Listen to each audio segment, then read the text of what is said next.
EPACK prefab technology, I mean the story of the week so far. ये जो stock है पूरे वीक में 18.5% से डाउन था।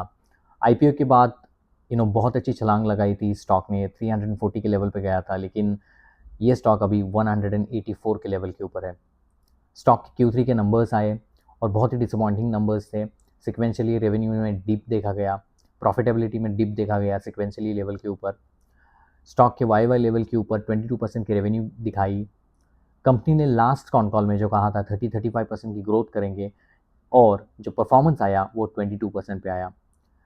You all know that market is going through the bear phase from the last 18 months in Indian equities, और जहाँ पर गाइडेंस का जो रेवेन्यू कट आता है और गाइडेंस एक्सपेक्टेड से मुताबिक बहुत ही कम नंबर्स आते हैं, तो ऑब्वियसली मार्केट इसको लाइक नहीं करता है।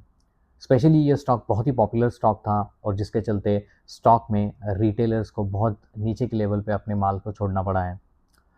अगर कंपनी के बिजनेस फंडामेंटल की बात करें तो pre engineer design steel structure का ये लोग काम करते हैं, फैक्ट्रीज़ के लिए, वेयर हाउसेस के लिए, कोल्ड स्टोरेजेस के लिए।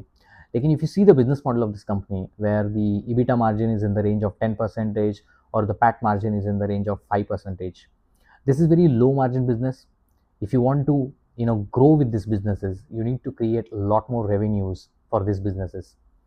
सो ईपीएस ग्रोथ के लिए बहुत ज़्यादा रेवेन्यूज़ इन सारी कंपनियों को करना पड़ता है, जो बहुत ही चैलेंजिंग होता है। स्पेशली ये एक B2B बिजनेसेस है, और इनका जो बिजनेस मॉडल डिपेंड करता है एनर्जी सेक्टर्स, इंफ्रास्ट्रक्चर्स लेवल के ऊपर, कैपेक्स रिलेटेड मॉडल्स के ऊपर, जहाँ पर वहाँ उस सारे एंड यूजर्स के पास अगर ज़्यादा बिजनेस नहीं होगा तो ऑब्वियसली इन सारी कंपनियों को मार पड़ती है।